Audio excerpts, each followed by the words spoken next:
Smart News. I'm Clara. And I'm Roses. Today we welcome Matt and Ali Chandler from Get Hooked Northwest Guide Service. Welcome. Thank you. Let's get started. So what is a fishing charter? A fishing charter is a business where we take people out on private guided fishing trips. What do you have to do to become a fishing charter? In order to start a business, you have to get a license. You have to get a business license, and then you have to be licensed to run a charter service on the water, which requires a Coast Guard certification and safety certifications involving first aid and CPR. What fish do you catch most often? Well, there's different species of steelhead and salmon throughout the year, and that's what we're fishing for. So what do you have to bring for a fishing trip? Well, I provide mostly everything, like the boat and the fishing poles and all the gear provided in order to catch the fish. What you have to bring is a fishing license, a lunch, and proper attire for the day according to the weather. Can't you just throw a net in the water and wait for all the fish to swim in and then have a bunch of fish? Well, you could, but that'd be illegal. You have to have a commercial license in order to fish with a net. And so we use rod and reel in order to catch all our fish, and it's way more fun. So where do you fish? Well, we fish all over the whole state of Washington, even on the border on the Columbia River. We typically fish on rivers, big to small, all over the state. Is fishing boring? It can be boring. There's times during the day when it is slow and we're not catching fish all day long, and so there's times when it can be boring, but as a good fishing guide, it's my job to provide you with an entire experience that teaches you about the area that you're in, the wildlife surrounding us, and fun facts that tell us more about what's in our beautiful state. Have you ever seen any whales or dolphins? I have.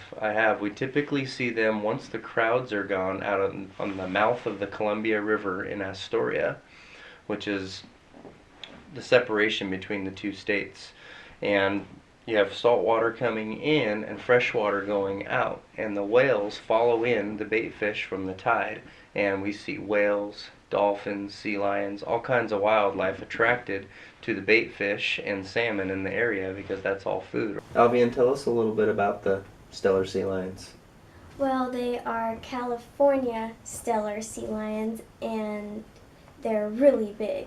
But wait, don't you fish in Washington? Yeah, they come to the Columbia where we fish in the summer and follow the bait fish.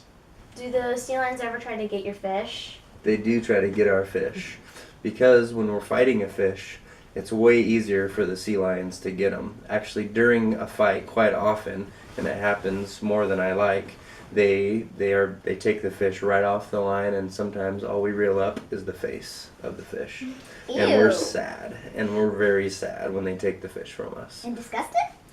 Yes. So disgusting. And sad, and mostly sad. You could make a collection of fish nets. Yes, yes, we could.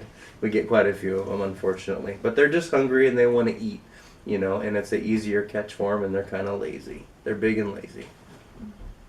And probably heavy. They're heavy. They're heavy. How much do they weigh, Albion? They weigh 860 pounds. It's very heavy. They're big. Yeah. And most all of them are males that come into the Columbia.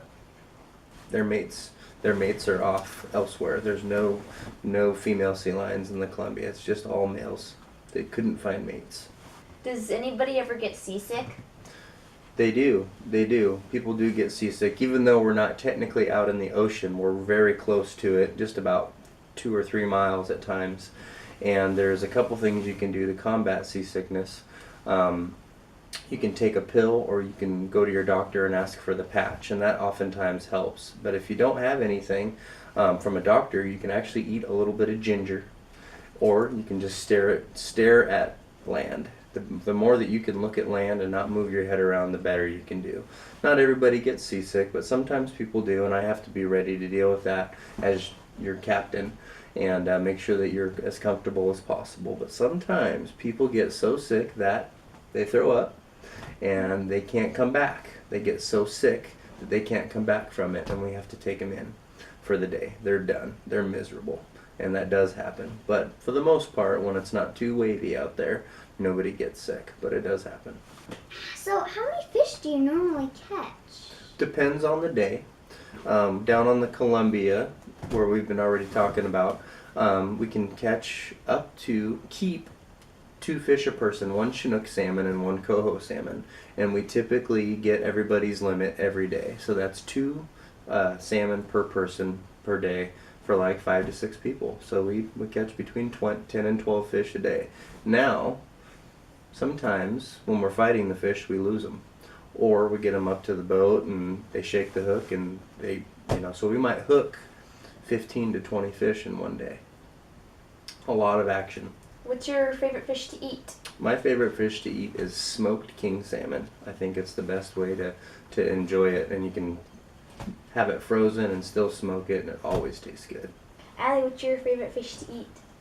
My favorite is when my fish is fresh and it's cooked in the oven and my dad puts steak seasoning on it. That's my favorite. Thank you for joining us. Thank you. I hope you come back again soon. Oh, we would love to. Thanks for watching Get Smart News. We'll see you next time. He's caught up to him. Yeah. There he is. No. Just stay on top. Just keep reeling. We're doing a good job.